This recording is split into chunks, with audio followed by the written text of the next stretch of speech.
All right, everybody, how are you doing? Welcome back to another episode of Over a Couple of Drinks presents The Regulars. With me, as always, is our designated Matt Murdoch. Say hello, Mr. Chris Burch. Yo, how's it going? Yeah, that's right. We just skipped Chris Krause because he's the Foggy of this group. And I'll take Foggy. I'm a batch brother. And I am the one who shall not be named, your host, Bill Kingpin Fisk Henning. Okay. So, and of course we have Lord Commander of the Night's Watch, Mr. Jon Snow, with us tonight. How are you doing, Jon Snow? I'm doing good. Is that me? Yeah, I'm doing good. No, Jon Snow knows nothing. It's okay. Oh, that's it. Okay. He's directly below you. Don't worry about it, okay? Oh. Jon Snow's actually here, so say hi, Jon. Yeah, he's just so pouty. He's so pouty. He killed his girlfriend, so. He didn't kill his girlfriend. You're right. A little boy killed his girlfriend. It's worse. Yeah, it's worse. So tonight we're talking about Daredevil. Episodes 4, 5, and 6. The names of them. Number 4 is In the Blood. Number 5. 5 is World on Fire. And 6 is Condemned. And which worked really well because in my mind this was kind of like a Russian trilogy. Mm-hmm. We got the Russian sides of everything, and it was well, we're just going to dive into 4 real quick. And, you know, last episode I talked about how I had concerns about the Kingpin, how they built him up for 3 episodes, had a great big build-up at the end of I said his name, he'll hunt me down, he smashes his head into a spike, and then you finally get to meet him, and he says, like, a couple of words. And so what do they do with the first episode featuring him? The Kingpin goes on a date. Yeah. And it was the best move ever. Ever. See, this dude has got game, man. Like, oh my. Well, kind of. I like his social tics. Okay, I really like his social tics. They're great. They're interesting.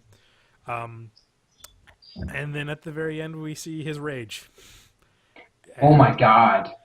You spend this whole episode liking this guy because you don't know how you feel about him because he's running this. You're kind of rooting for him, honestly. Yeah, and yeah, at the end he bashes some guy's head in with the car door.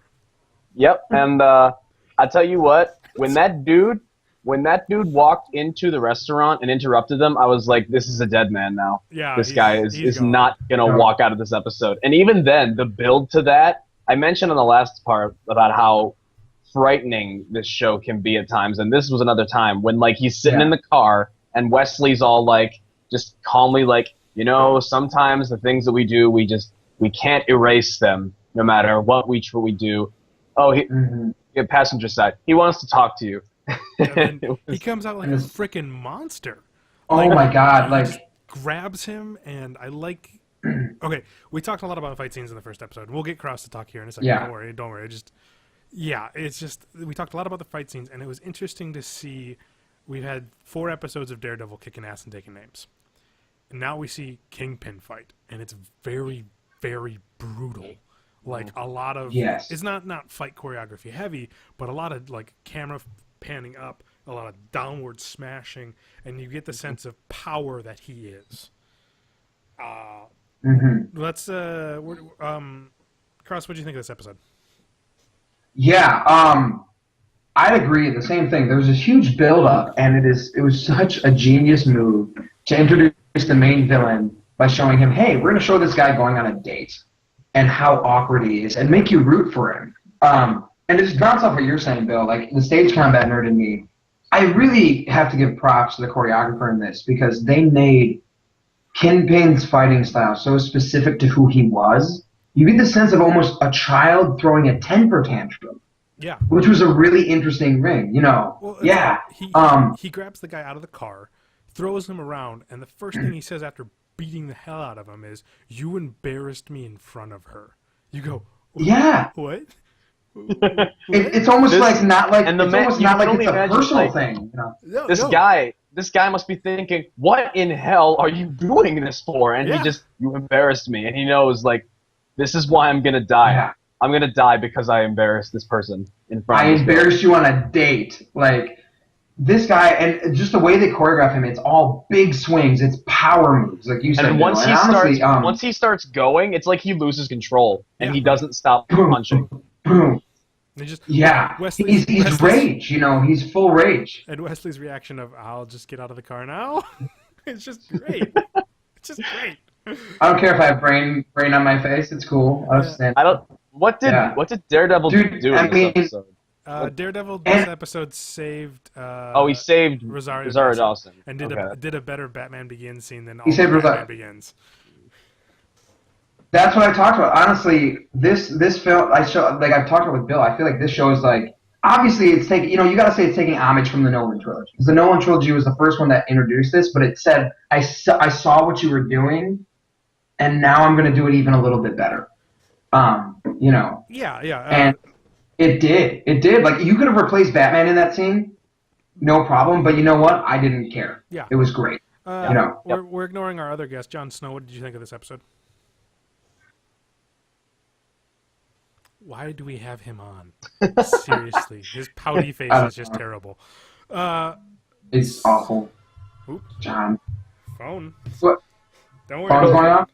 I thought we had a no electronics rule here, guys. We got turned. Is this amateur hour? Is this amateur hour right now? Apparently. But I have to say, also speaking of the Nolan trilogy, the way they filmed Kingpin, I thought Nolan did a decent job of showing the power behind Bane fighting Batman, but I feel like this show does an even better job of showing just a truly, almost superhumanly powerful, strong man, and what it's like when his rage takes over. Yeah, for sure. Yeah. Episode 5 was called what? World on Fire. And speaking of that, the title, what did you guys think of Daredevil's vision? What he sees? That quick shot. It was a quick shot. It was okay. It was very on fire, and I had a sense that he wasn't actually seeing it. Like in the Ben Affleck one, you got the idea that he literally saw sonar. That's literally what he saw. Yeah. And in this, I got the feeling that he didn't see this. It was just his brain comprehending all of the things he was hearing or feeling or smelling. And the way he described it was great. Yeah. It's like it was. Yeah. And you understand why he's so angry. If this is what he gets, these flashes, without ever seeing anything specific, Yeah. I don't remember much else what happens in there other than the Russians get blown up. It's a big build up to he frames Daredevil, which didn't really go anywhere for a little bit. That's the next episode, isn't it? Well, he frames him to the Russian, to his brother. Oh yeah. About he's the one who killed your brother, but then next episode is when he frames him, right? Yeah. Mm-hmm. And then he frames. Yeah. We get a little bit more of the legal side of Foggy and Nelson, Nelsie and Murdoch, because they take on that case about the work orders done by criminals in that building, and yes, this is when we get what's her name, Mrs. Whatever, I don't remember.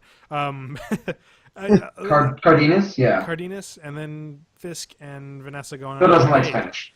Go on another date, right? And then what a great scene! And she brings the gun to the date. Yeah, it's again he steals the whole twisted show. Power couple, right? All I can remember is that, and then what else happens? Foggy and Karen have a fake date, and you feel really bad for Foggy because he's friend zoned real hard. And you can so tell, even like when she's asking Foggy all about what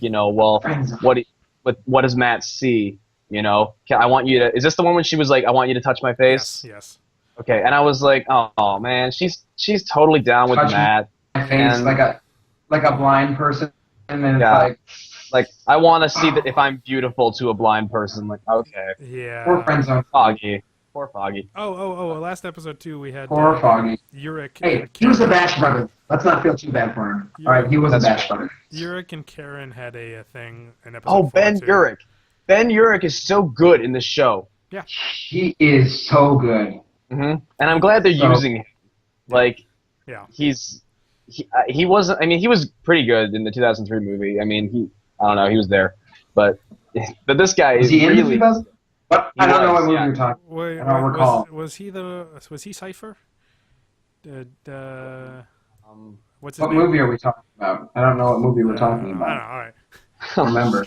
So the episode ends. Literally 5. I don't remember a damn thing because honestly, At the very end, the world literally is on fire because Kingpin blows up the Russians. blows up all the Russians, which you can kind of see While how Vanessa and he watch it happen, and you kind of get a feeling that this is how Kingpin becomes Kingpin, that he's using these people to gather up power, and he's slowly going to betray them one by one.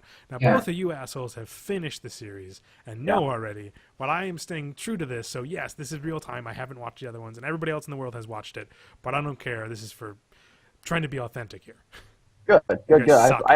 I respect you for this because you're more. I don't have that self-control. No. Both of our names are Chris, and we must have something with impulse control. I don't know what, it's but true. That's what happened. So, moving along again, we have episode 6, Condemned, which was a nice change of pace. Because it takes place all in an abandoned warehouse, pretty much. Well, also, can we talk about, again, the Nolan, did anyone get a Batman Year 1 / little bit of Batman Begins influence? Batman Year 1, when he gets trapped in the building, and he calls the bats... Again, I love the way they did this. I love the way they shot it. And this is a nice round out to the end of the Russian trilogy as what is it? Victor? Was it Victor? Yeah, Victor loses his brother, learns to trust Daredevil, and then sacrifices his own life. Mm-hmm. Yeah. And the way that he's talking to Daredevil about, you think you're different than me? Yeah. You think you're different than him, than Fisk? You're just one wrong move away from becoming just like us. And it's so true, is the thing. And exploring that gray area between, okay, I won't kill, but he even calls out the hypocrisy of going, but you'd still let me die. Yeah. Like, is that really better? You'll it's almost torture like he's me, kind of commenting on the end of Batman Begins. Like, it's like, well, not directly, but, it's kind of like, oh, you won't kill him, but you won't save him. Yeah. So, but you won't save him, and you're like, is that really better? Yeah. And it's true. It's in some... Some people go like, Kingpin has a plan. You don't. Which Nightmare's brought up, which was great, where they're going, just tell me you have a plan.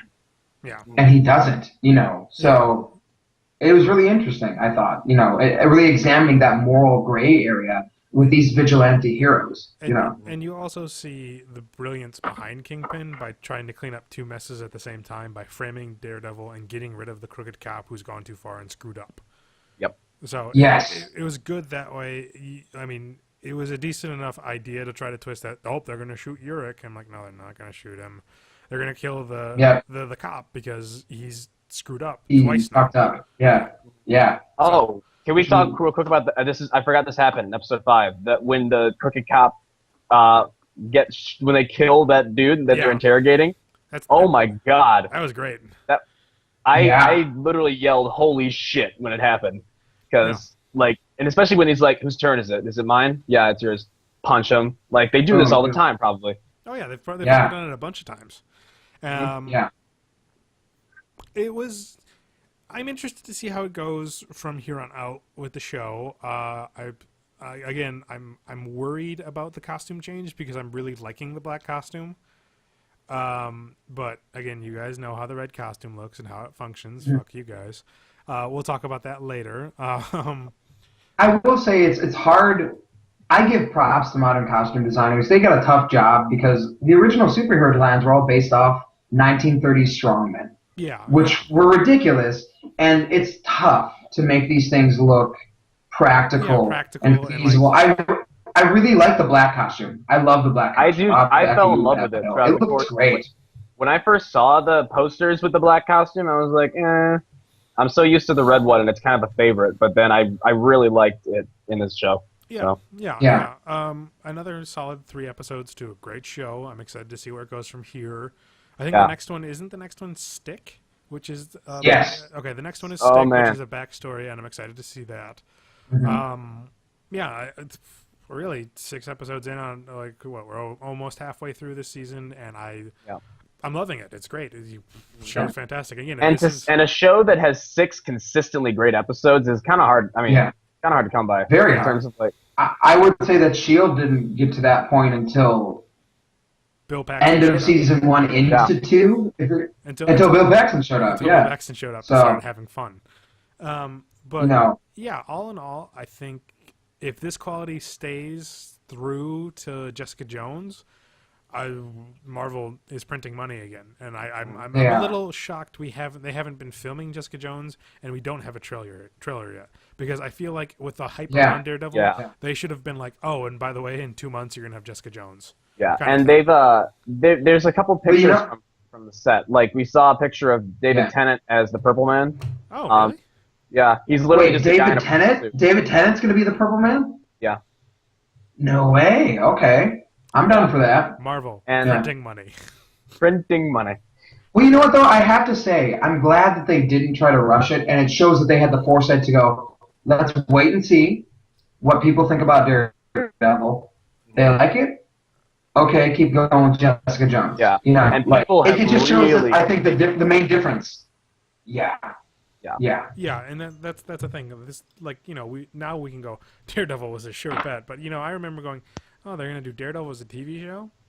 Okay, I'll give it a shot. I mean, it might not work, but it'll give it a shot. I feel Daredevil would work better in a TV show than he would in a movie, and it shows.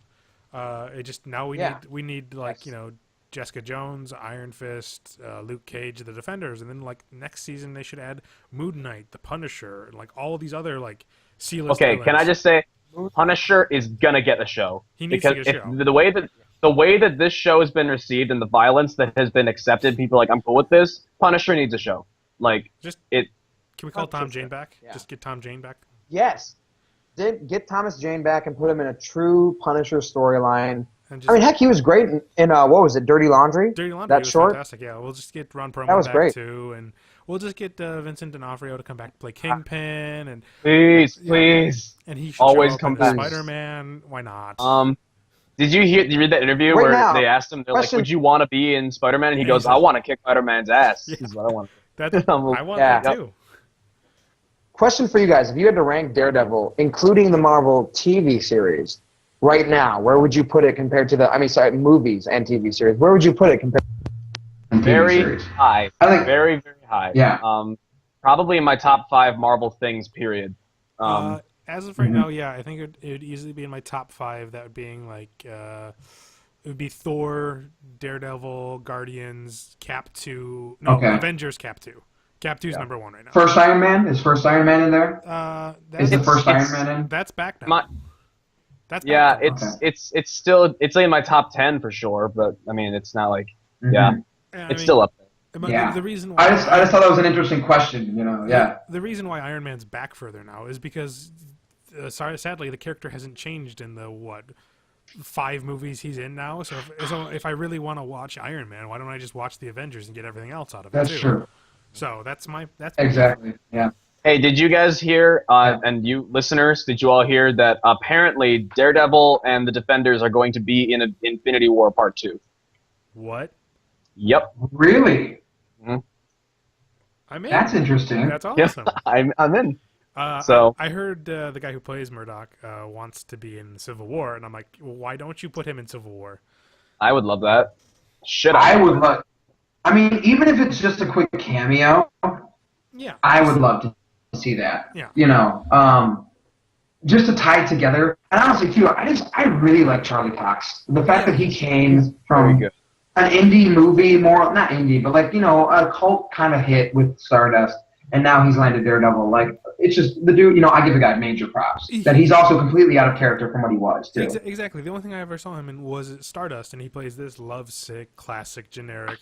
You know what? Krause was always typecasted in college. You know, basic, everyman love story kind of thing. Yeah. And then when I heard he was Daredevil, I was like, I don't know. Burch gets it sometimes, but he gets to play, you know. Yeah. I said Burch gets it sometimes, but he gets to play Oberon randomly, so fuck you, Burch. So, you know. So it just, you know, seeing him come out and do Daredevil really, really well, it's pretty awesome. Yeah. Yep. Yeah. All right. As an actor, that's cool. So. Yeah. So we're going to call it a night wrapping here. it up. Give the bill. 3 episodes. Great stuff. I'm excited to see the next 3. We'll get you next week on that. We'll have hopefully Game of Thrones this week and another S.H.I.E.L.D. episode, as well as some other stuff. And I think a podcast is coming up too. So stick around, everybody. We are over a couple of drinks, and this is the regulars. We'll take care and see you next time.